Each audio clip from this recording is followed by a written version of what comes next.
পানি ঝরিয়ে নিতে হবে।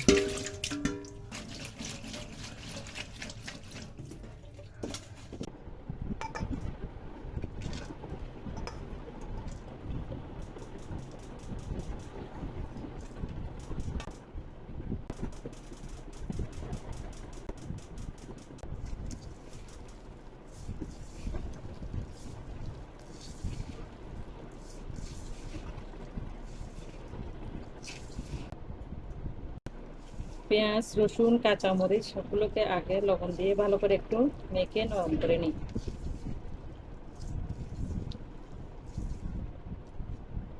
লোট্টা মাছটাকে দিয়ে দিব।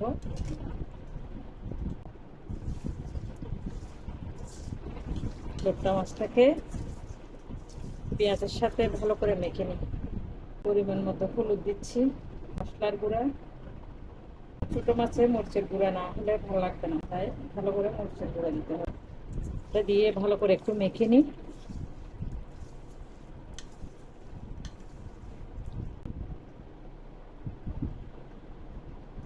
কারণ আমি এটা হাতে মেখে রান্না করবো, একটুকে হাতে মেখে বসাই দিব, তাই আমি আমার পর্যাপ্ত পরিমাণে তেলটা দিয়ে দিলাম।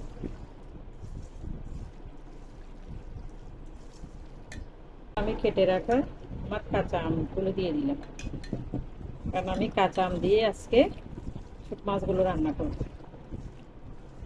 আমার খুব খেতে ইচ্ছে করছে কাঁচা আম দিয়ে লোট্টা মাছ খাওয়ার, তাই কাঁচা আম দিয়ে আজকে খুব সুন্দর করে রান্না করব।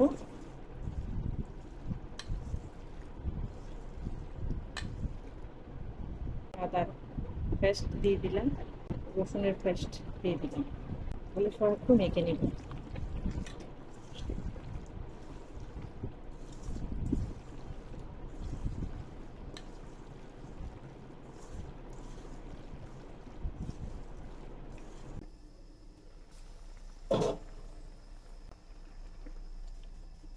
এগুলো চামচ দিয়ে নাড়া যাবে না, এমনি করে করে নেড়ে দিতে হবে।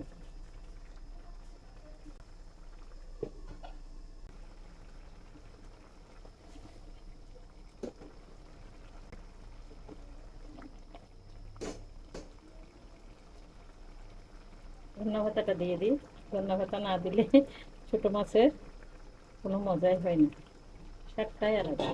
ধন্যা পাতা দিলে মাছের স্বাদটাই আলাদা। নামিয়ে পরিবেশন করবো।